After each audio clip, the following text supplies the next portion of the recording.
The rise of nationalism in Europe. History की book का first chapter का third part देखेंगे। तो थर्ड पार्ट में है द एज ऑफ रिवॉल्यूशंस, मतलब जिस समय क्रांति का समय था तो उस समय का काल के बारे में हम लोग जानेंगे। रिवॉल्यूशन के क्या क्या कारण थे, क्या काउजेस थे और क्या रिजल्ट्स आए, क्या परिणाम आए, कॉन्सिक्वेंसेस क्या थी, तो इन सबको हम लोग जानेंगे। तो अगर आपसे पूछे पूरे यूरोप में रिवॉल्यूशन कब से कब तक चला, तो हम लोग कह सकते हैं 1830 से 1840 के बीच में ये पूरा period of revolution in Europe था।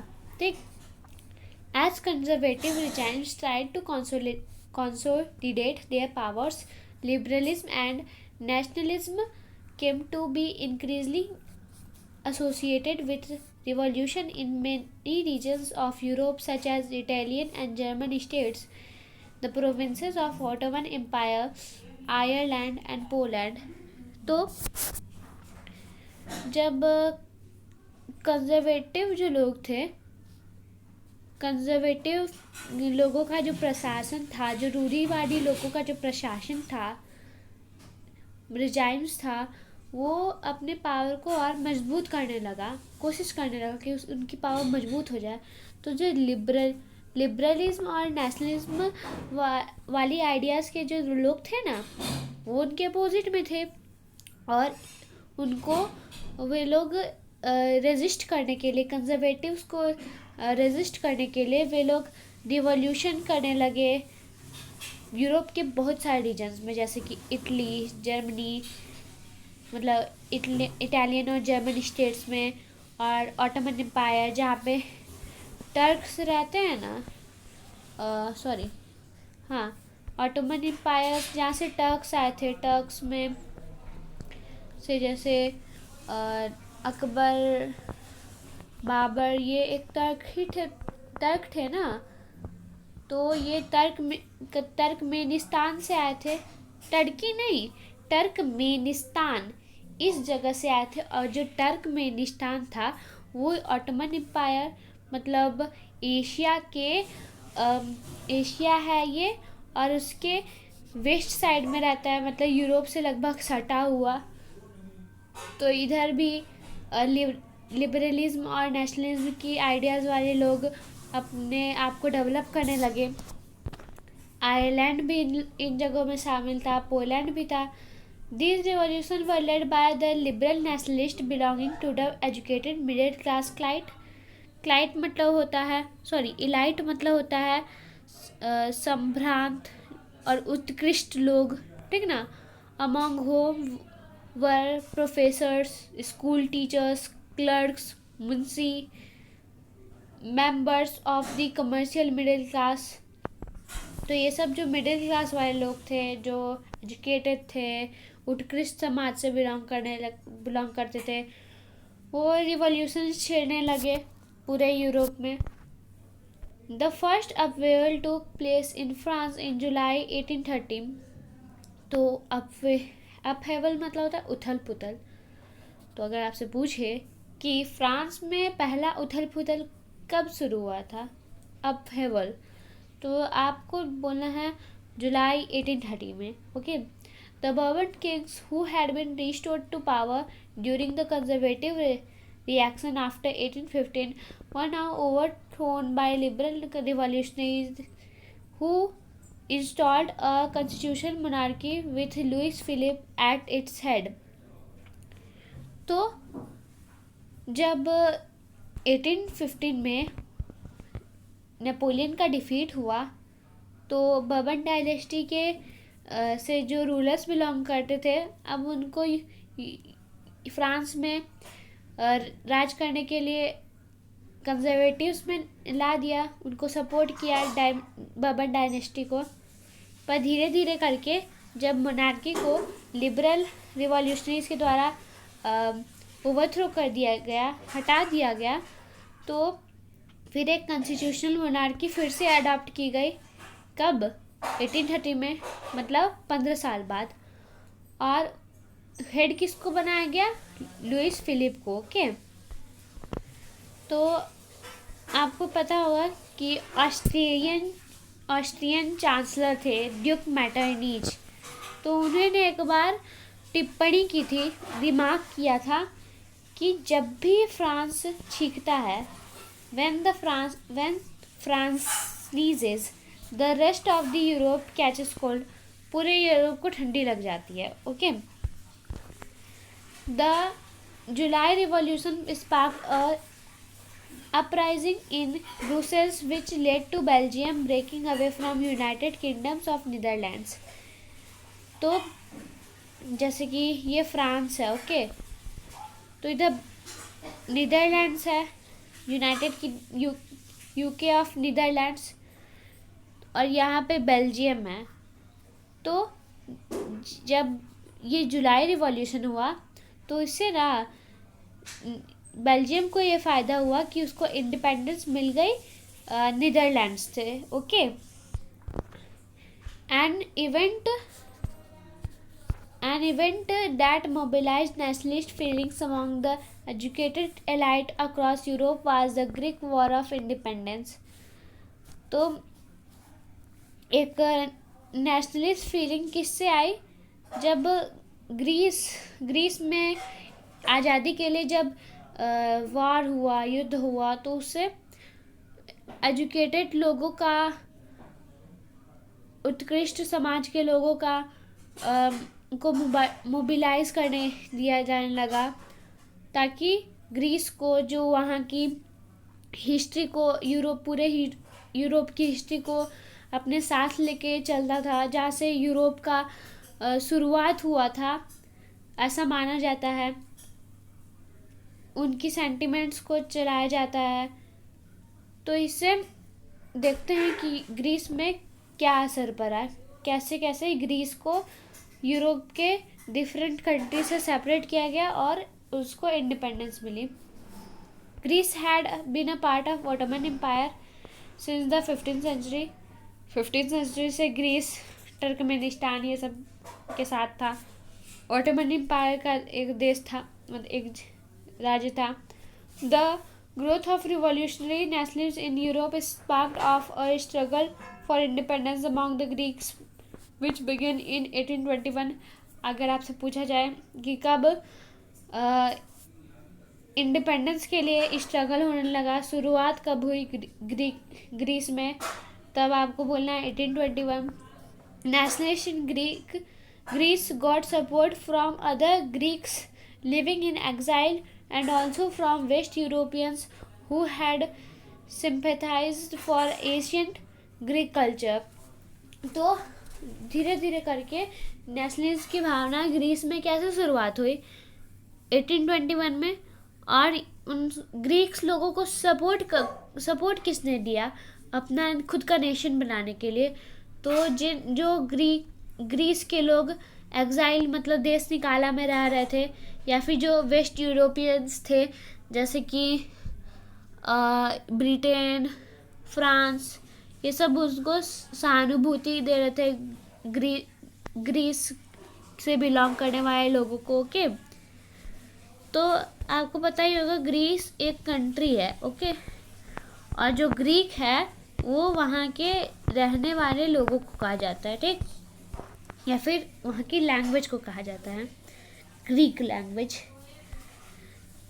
Poets and artisans lauded Greece as the cradle of European civilization and mobilized public opinion to support its struggle against the Muslim Empire। तो चूँकि ग्रीस ऑटोमन एम्पायर का एक state था, एक राज्य था, तो ऑटोमन एम्पायर में थे तुर्कमेनिस्तान के लोग, तुर्कमेनिस्तान में मुस्लिम थे। तो ग्रीस के लोग अपना एशियंट कल्चर बचाने के लिए, सिविलाइजेशन बचाने के लिए मुस्लिम लोगों से दूर होना चाहते थे, इसलिए उन्होंने पब्लिक ओपिनियन, जो लोगों का ओपिनियन का सपोर्ट मांगा, लोगों से सपोर्ट मांगा। और जो पोएट्स और आर्टिस्ट था उन्होंने भी ग्रीस को सपोर्ट दिया और माना, उन्होंने सराहना की ग्रीस की। कैसे, क्या कह के सराहना की? As the cradle of European civilisation. अगर आपसे पूछे what poets and artisans of Greeks lauded it as, तो आपको लिखना है as the cradle of European civilisation. Okay. The Muslim poet Lord Byron organized funds and later went to fight in the war, which he died of fever in 1824. Finally, the Treaty of Constantinople of 1832 recognized Greece as an independent nation. तो जब 1821 में Greece के independence के लिए revolution शुरू हो गया, तो एक इंग्लिश पोएट थे, मतलब इंग्लैंड के एक पोएट थे लॉर्ड ब्रायन, उन्हें फंड्स इकट्ठा किए, निधि पूंजी इकट्ठा की लोगों से,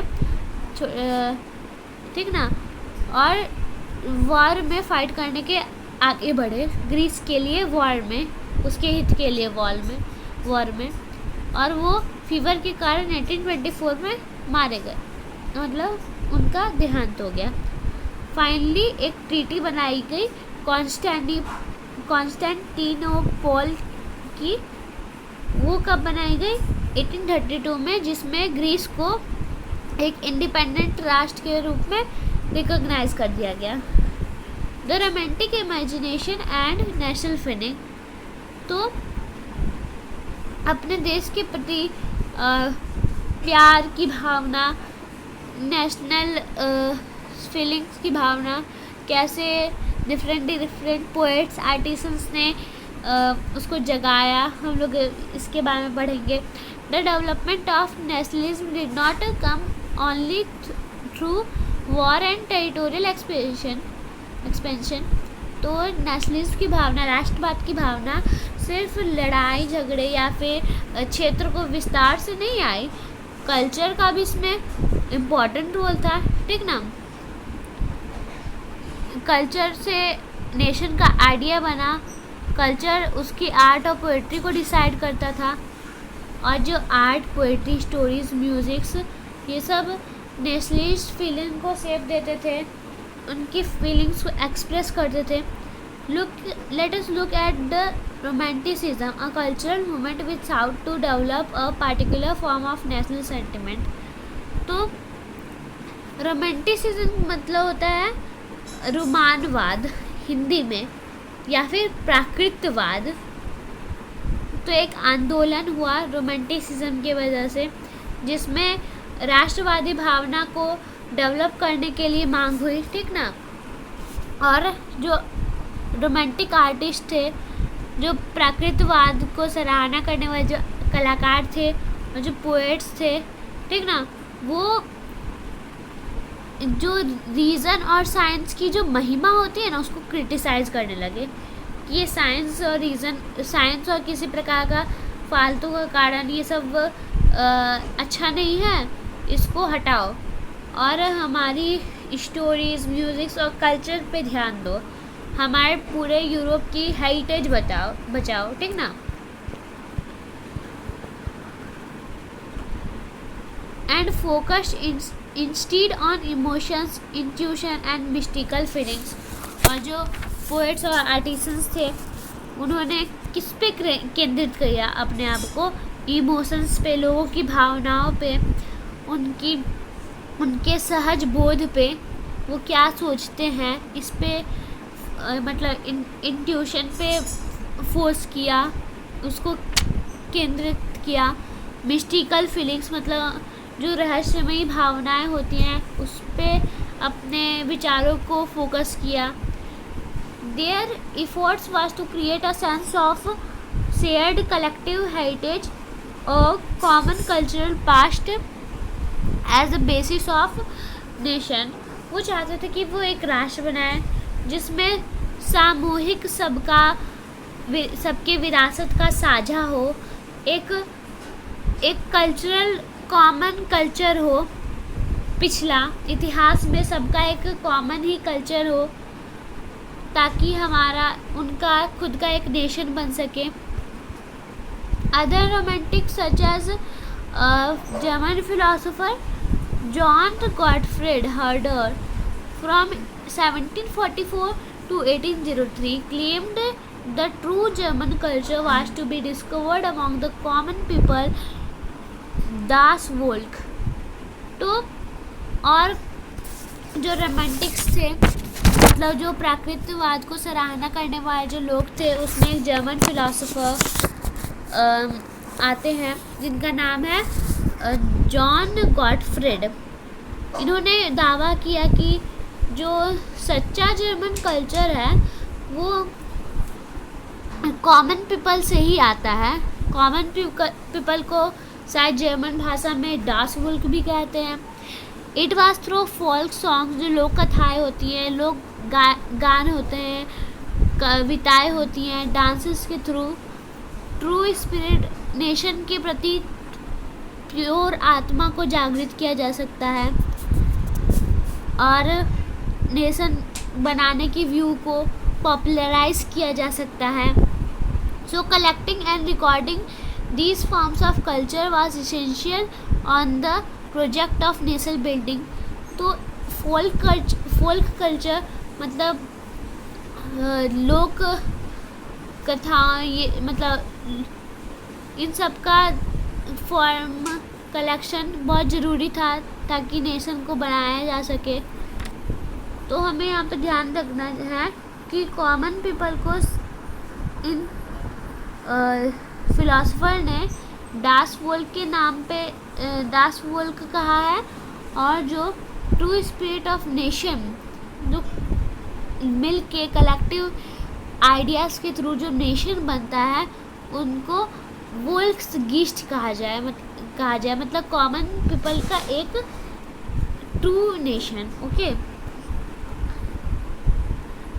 the emphasis on vernacular language and the collection of local folklore was not just to recover an ancient national spirit but also to carry the modern nationalist message to large audience who were mostly illiterate। तो सिर्फ मातृभाषा या स्थानीय भाषा मतलब vernacular language पे भी emphasise किया गया, जोर डाला गया, और लोकल फॉल्कलोर मतलब जो स्थानीय लोक कथाएँ होती हैं, सिर्फ उसी से पुरातन काल का जो नेशन का जो स्पिरिट है वो नहीं आ सकता, सिर्फ इन्हीं दो चीज़ों से नहीं आ सकता।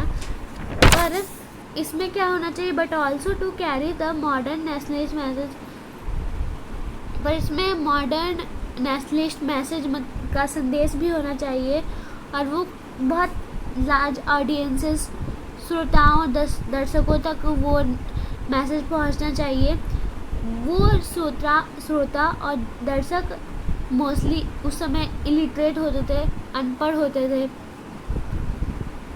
This was specially so in case of Poland which has been partitioned at the end of 18th century by the great powers Russia, Prussia and Austria. Poland के केस में भी यही हुआ। क्या हुआ कि पोलैंड को अब इंडिपेंडेंस चाहिए था, उन्होंने रोमांटिसिज्म के थ्रू रशिया, प्रूशिया और ऑस्ट्रिया, जो कि पोलैंड के डिफरेंट पार्ट्स पे कब्जा करके बैठे थे, उनको अपने हेरिटेज के बारे में, पोलैंड ने इन तीनों को अपने हेरिटेज के बारे में समझाया कि हमें अपना कल्चर फॉलो करने दो ताकि हम खुद का राष्ट्र बना सकें। हालांकि पोलैंड को इसमें सफलता नहीं मिल पाई, फिर भी उन्होंने कोशिश किया अपनी नेशनल फीलिंग्स के थ्रू को ज़िंदा रखने के लिए म्यूज़िक और लैंग्वेज के through.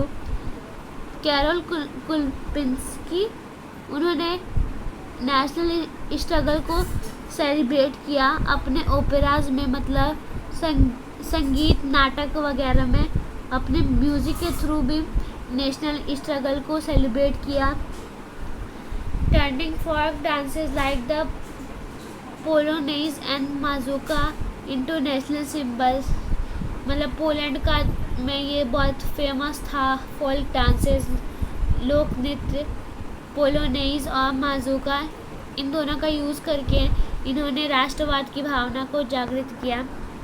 Language too played an important role in developing nationalist sentiments, language का भी बड़ा रोल था नेशनलिस्ट की भावना बढ़ाने के लिए। जब पोलैंड में रशिया का ऑक्यूपेशन हो गया, मतलब रशिया ने पोलैंड को ऑक्यूपाई कर दिया, उस पर कब्जा कर लिया, तो पोलिश लैंग्वेज को ना अबॉलिश कर दिया गया स्कूल से, हर जगह से, और रशियन लैंग्वेज को एम्फेसाइज कर दिया गया, उसको हर जगह इम्पोज करना, लागू करना मैंडेटरी कर दिया गया। इन 1831 an army rebellion against Russian rule took place, तो पोलैंड की आर्मी ने एक विद्रोह छेड़ा, पर वो अल्टीमेटली क्रश कर दिया रशिया ने। Following this, many members of the clergy in Poland began to use language as a weapon of national resistance, मतलब अपने प्रतिरोध क्षमता, अपने प्रतिरोध के लिए, अपने राष्ट्र के प्रति सुरक्षा के लिए उन्होंने लैंग्वेज को बहुत बड़ा हथियार बनाया। किन्होंने? जो पोलैंड में जो क्लर्जी थे। Polish was used for church gatherings and all religious instruction, हर संस्थान में या फिर जो भी धार्मिक संस्थान होती थी, जैसे चर्च में पोलिश लैंग्वेज उन्होंने, पोलैंड के लोगों ने धीरे धीरे फिर से बोलना शुरू किया, ताकि रसिया को कल्चर के थ्रू अपना दबदबा दिखाया जा सके। As a result, a large number of priests and bishops were put in jail or sent to Siberia by Russian authorities as punishment for their refusal to preach in Russian। तो क्या हुआ, Russia के जो लोग थे वो force करते थे, जो पोलैंड के जो पंडित थे, पुजारी थे, या फिर पादरी होते हैं जो चर्च की संरक्षण करते हैं, उनको बिशॉप्स कहा जाता है। जो चर्च का संरक्षण करते हैं है ना, उनको पादरी कहा जाता है, संरक्षक पादरी। उनको जेल में भेज दिया गया रशिया के थ्रू, मतलब रशिया के साइबेरिया में, ताकि उनको पनिशमेंट मिल सके, क्योंकि उन्होंने रशियन लैंग्वेज में उपदेश करने से मना कर दिया था। हर जगह, हर धार्मिक संस्थान पे जो उपदेश होते थे, तो उन्होंने बोला कि हम पोलिश लैंग्वेज में ही करेंगे, इसलिए उन्हें साइबेरिया में पनिशमेंट के लिए, सज़ा के लिए भेज दिया गया। The use of Polish came to be seen as a symbol of the struggle against Russian dominance, मतलब रशिया की प्रबलता को विरोध में पोलिश लैंग्वेज को भी एक वेपन के रूप में, हथियार के रूप में स्ट्रगल का सिंबल बताया गया, ताकि रशिया पोलैंड को छोड़ दे और पोलैंड को फिर से अपना इंडिपेंडेंस मिल जाए। तो यहाँ पे एक चीज़ छूट गया था, एक हत्याकांड हुआ था चायोस में। ये पेंटिंग है यूगेन डेलाक्रोक्स इन 1824। तो ये जो फ्रांस के जो पेंटर हैं डेलाक्रोइक्स, वो एक फ्रांस की रोमांटिक पेंटर्स में से एक हैं। उन्होंने एक बड़ी सी पेंटिंग बनाई थी, जिसमें 20,000 ग्रीक्स तर्क के जो लोगों थे के द्वारा मरवाए गए थे, क्योंकि बहुत सारे टर्क के जो लोग थे वो मुस्लिम थे, और ग्रीक्स उनको अपना आज़ादी चाहते थे, ठीक ना। और वो इसलिए टर्क के लोगों ने ग्रीक्स को एक आइलैंड पे मार गिराया। तो इस पेंटिंग के थ्रू वो मैन और वीमेन, चिल्ड्रन के सबके सफरिंग को विभिन्न प्रकार के रंगों से, मतलब जीवंत, वैसे विविड मतलब जीवंत होता है, ठीक ना, उज्जवल रंगों से अब वो फोकस कर रहे हैं, इस इंसिडेंट घटना को बता रहे हैं। जो पेंटर हैं डेला क्रोइक्स, उन्होंने दर्शकों यानी स्पेक्टेटर्स को इनके प्रति सिंपैथी देने के लिए भी अपील किया है। उनको बोला है कि आप प्लीज़ इनके प्रति सिंपैथी दिखाएं, सहानुभूति दिखाएं, इन्हें ऐसे नहीं मारना चाहिए, ठीक ना। The Grimm brothers folk tales and national building. तो एक आपने पढ़ा होगा ग्रीम फेरी टेल्स, या फिर आप शायद सुने होंगे। तो ये दो ब्रदर्स जिनका नाम था जैकोब और विल्हेम ग्रीम, उनके द्वारा ये कलेक्ट किया गया था, डिफरेंट रीजन से। और ये दोनों 18 जर्मन सिटी के हनाउ ज़िले में 1785 और 1786 में ये दोनों रिस्पेक्टिवली बॉर्न हुए थे, ठीक ना। While both of them studied law, उन्होंने पहले तो कानून की पढ़ाई की, पर फिर उन्होंने जो पुराना फोल्क टेल्स होता है, लोक कथाएँ होती हैं, उनको कलेक्शन के लिए अपना इंटरेस्ट, रुचि दिखाया। उन्होंने 6 ईयर्स ट्रैवल किया, गांव से गांव, लोगों से बातें की, उनकी फेरी टेल्स को, जो परी कथा होती है, उसको अपने उन्होंने नोट डाउन कर दिया। और ये सब बच्चों और जवानों से भी डिफरेंट टाइप्स की कहानियाँ सुनते थे, उनके जीवन के बारे में जो भी रोचक बातें होती थी वो लोग कलेक्ट कर लेते थे। 1812 में उन्होंने ग्रीम फेरी टेल्स का पहला कलेक्शन पब्लिश किया। As a result subsequently both the brothers become active in liberal politics. अब चूँकि रोमांटिसिज्म का ज़माना चल रहा था, ताकि लोगों को इन सब से राष्ट्रवाद की भावना जगाई जाए, फ्रीडम की भावना जगाई जाए, ताकि वे अपने कल्चर और हेरिटेज को बचा सकें। इसलिए इन दोनों भाइयों ने भी पॉलिटिक्स में हिस्सा लिया, ताकि उनके देश जर्मन सिटी को इंडिपेंडेंस मिल सके। Specially the movement for the freedom of press, उस समय प्रेस में सेंसरशिप होता था, आप ये नहीं छाप सकते, वो नहीं छाप सकते, जो मनार्की का आती है वही छाप सकते हैं। उसके फ्रीडम के लिए भी उन्होंने मूवमेंट किया, ठीक, आंदोलन चलाया। In the mean time they also published a 33 volume dictionary of German language. उन्होंने 33 वॉल्यूम पब्लिश की एक जो जर्मन लैंग्वेज, जैसे इंग्लिश लैंग्वेज में इंग्लिश टू हिंदी लैंग्वेज की डिक्शनरी होती है हमारे पास, तो जर्मन लैंग्वेज की भी डिक्शनरी होती है, तो उसकी 33 वॉल्यूम पब्लिश की दुकान में। The Grimm brothers also saw French domination as a threat to German culture. Grimm brothers सोचते थे जो फ्रांस जर्मनी पे कब्जा कर रहा है, वो धमकी के समान है। जर्मन कल्चर है उस पर जो फ्रांस का प्रबलता देखने को मिल रहा है, वो अच्छा नहीं है। और and believe that the folk tales they had collected were expression, और ये जो फोल्क टेल्स है ना, जो लोक कथाएँ हैं, वो जर्मन कल्चर का एक्सप्रेशन है, उनकी भावनाएं हैं of pure and authentic German spirit, और जर्मन कल्चर की प्योर और ऑथेंटिक स्पिरिट को दर्शाता है ये सब फोल्क टेल्स।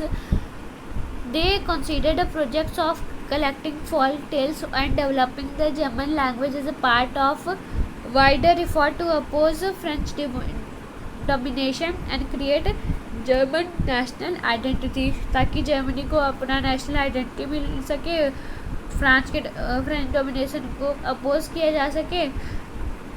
तो उन्होंने एक अच्छा रोल प्ले किया अपने कल्चर और हेरिटेज को प्रोजेक्ट के थ्रू बचाने में। ओके, अब हम लोग पढ़ते हैं the hunger, hardship and popular revolt के बारे में। भूखमरी, कष्ट और जो बहुत सारे डिफरेंट पॉपुलर जो भी रिवॉल्यूशन हुआ, विद्रोह हुआ, उसके बारे में। इन 1830s were the years of great economic hardship in Europe. तो यूरोप में 1830s में बहुत महान बड़ा सा आर्थिक कष्ट हुआ पूरे यूरोप के लोगों को। The first half of the 19th century saw as an enormous increase in population all over Europe. तो जैसे 1850s का जो टाइम था उसमें यूरोप की पॉपुलेशन में बहुत बढ़ा चढ़ा के बदलाव हुआ, बहुत ज़्यादा पॉपुलेशन बढ़ने लगी, उनकी डिमांड भी बढ़ने लगी। लोग में इससे जॉब के लिए, एम्प्लॉयमेंट के लिए भी लोग बढ़ने लगे। जो रोजगार थी उससे ज़्यादा जॉब के लिए साधक थे, मतलब लोग ज़्यादा थे और उनके लिए रोजगार कम थी। Populations from rural areas migrated to cities and to live in overcrowded slums. Rural area से शहरों की ओर बढ़ने वाली पॉपुलेशन स्लम्स, झुग्गी झोपड़ी और मलिन बस्तियों में रहने लगी। Small producers and towns were often faced with stiff competition from imports of cheap machine-made goods from England, where industrialization has more advanced than on the continent। तो चूँकि इंग्लैंड वगैरह में तो 18th सेंचुरी से ही, माने कि 18th सेंचुरी 1700 से ही शुरू हो गया था इंडस्ट्रियलाइजेशन। तो जो मशीन मेड गुड्स था वो सबसे ज़्यादा इंग्लैंड, ये सब western part of the Europe से आ रहा था। तो इससे कंपटीशन होने लगा। जो फ्रांस में खुद का छोटे छोटे बिजनेस चलते थे वो सब बंद होने लगे, ठप होने लगे, और एक कठिन कंपटीशन होने लगा, स्टिफ कंपटीशन, जो भी इंपोर्ट आ रहा था इंग्लैंड से। This was especially so in textile production, which was carried out mainly in homes or small workshop, was only partially mechanized। और फ्रांस में जो टेक्सटाइल प्रोडक्शन होता था वो घर में ही होता था या फिर छोटे छोटे वर्कशॉप में होता था, कार्यशालाओं में होता था, और वो थोड़ा ही बहुत ही उसमें यंत्र का काम था, मशीन का काम था। In those regions of Europe where the aristocracy still enjoyed power, peasants struggled under the burden of feudal dues and obligation। तो उस समय जब अरिस्टोक्रेसी, मतलब जो नोबल्स वगैरह थे, जो राज्य से बिलोंग करने वाले थे, वो पावर से इंजॉय करते थे, उनके पास तो पैसा था, वो तो महंगा सामान, अच्छे रेट महंगे सामान खरीद सकते थे। पर जो किसान थे उन पे तो फ्यूडल ड्यूज था ना, ज़मींदारी बकाया था, और उन पे दायित्व भी था कि वे पूरे लोगों के लिए अनाज बोएं, उसका हार्वेस्ट करें। The rise of food prices or a year of bad harvest led to widespread pauperism in town and country। तो जैसे ही फूड का प्राइसेस में राइज होने लगा और बैड हार्वेस्ट हुआ तो इससे बहुत ज़्यादा एक्सट्रीम पॉवर्टी आ गई पूरे फ्रांस में और उधर की टाउन्स में। The year 1848 was one such year। Food shortages and widespread unemployment brought the population of Paris on the roads।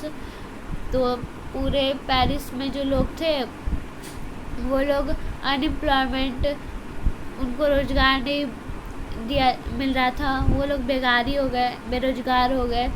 तो इससे जब फूड शॉर्टेज हुआ तो उनको फूड खरीदने के पास पैसे नहीं थे, महंगे फूड खरीदने के लिए पैसे नहीं थे, इसलिए लोग ज़मीन पे आने लगे, मरने लगे धीरे धीरे। बैरिकेड्स वर इरेक्टेड, मतलब किले बंद, जो राजा के किले की बंद कर दिया गया ताकि कोई घुस न सके। और फिर धीरे धीरे जो हेड था कॉन्स्टिट्यूशनल मोनार्की का, जो लुइस फिलिप थे, उनको भी भागने के लिए मजबूर होना पड़ा। ये तो लोग बहुत सारे चूँकि रिवॉल्ट कर रहे थे। फिर उधर पीसेंट्स का अपराइजिंग हुआ। National assembly proclaimed a republic, granted suffrage to all adult males above 21 and granted the right to work. चूँकि लोगों को एम्प्लॉयमेंट नहीं मिल रही थी, उनको ऐसा काम नहीं मिल रहा था जिससे उनका पेट पल सके, उनके बच्चों का पेट पल सके, इसलिए नेशनल असेंबली ने चूँकि लुइस फिलिप भाग गए तो अब तो कोई फिर से मोनार्की नहीं इस्टेब्लिश करनी चाहिए, तो उन्होंने फ्रांस को गणतंत्र बना दिया। मतलब उसका एक हेड होगा और पूरा राइट टू वोट हर एडल्ट मैन जो 21 ईयर्स के से ऊपर हो, चाहे उनके पास प्रॉपर्टी हो या ना हो, सबको राइट टू वोट मिल गया। और राइट टू वोट वर्क का भी गारंटी दिया गया ताकि कोई भी अनएम्प्लॉयड ना हो सबको, और महंगे प्राइस पे भी सब कोई खाना अफोर्ड कर सके। National workshop to provide employment व सेटअप, तो राष्ट्र के द्वारा कार्यशालाएं बनाई गई ताकि लोगों को वहाँ पे जाके काम करने को मिल सके। Earlier in 1845 viewers in Silesia had led a revolt against the contractors who supplied them raw materials and gave them orders for finished textiles but drastically reduced their payments।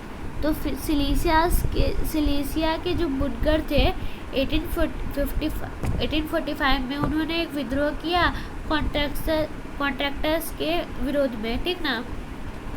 और जो कॉन्ट्रैक्टर थे वो वीवर्स को raw material, मतलब धागा, सूत वगैरह बेचते थे, प्रोवाइड करते थे, और उनको ऑर्डर भी देते थे कि आप ये सब जो मैंने कपड़े भेजे हैं उसको एकदम अच्छा सा सूट बना के दो, ये बना के दो, ठीक ना, क्लोथ बना के दो।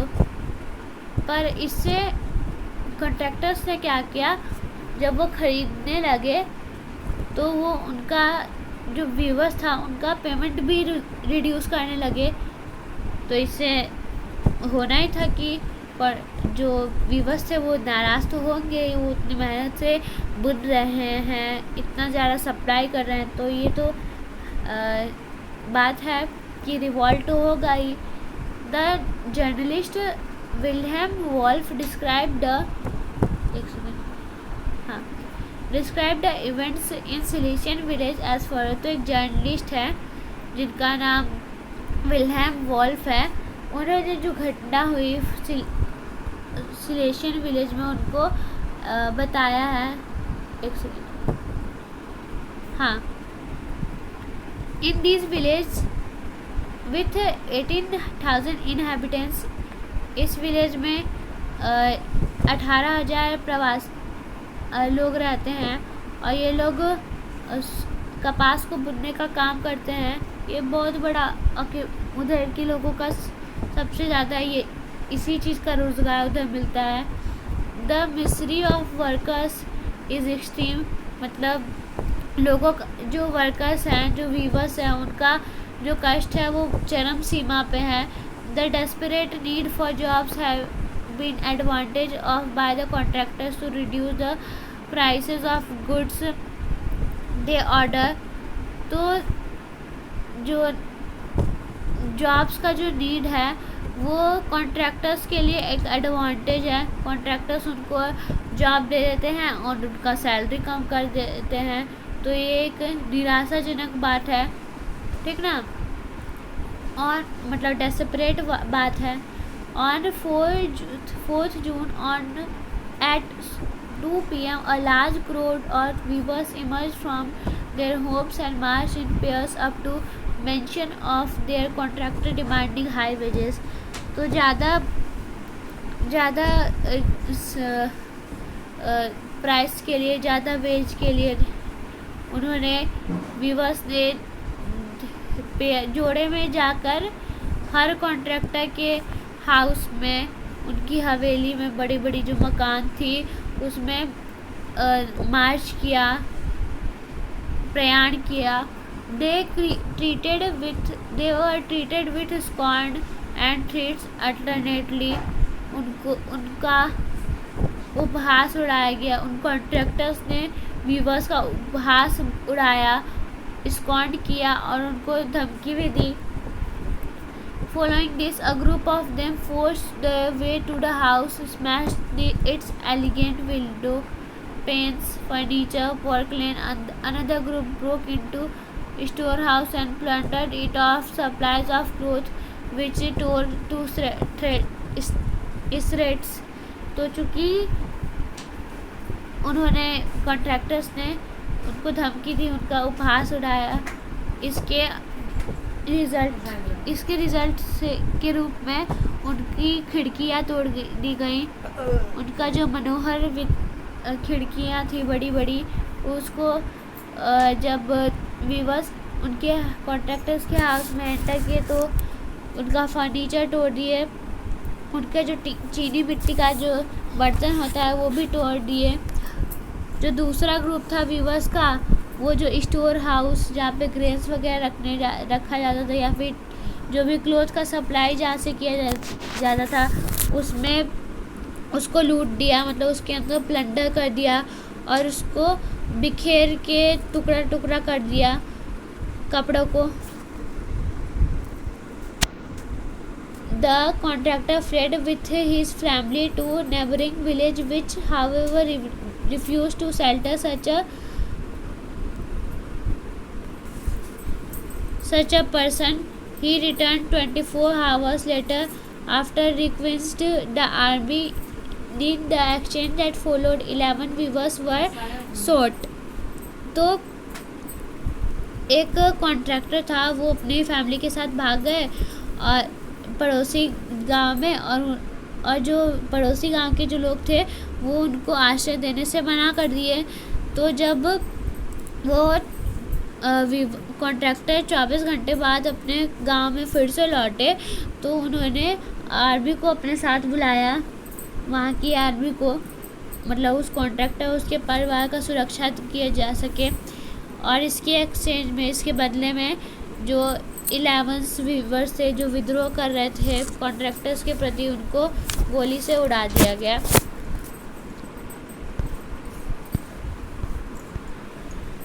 So,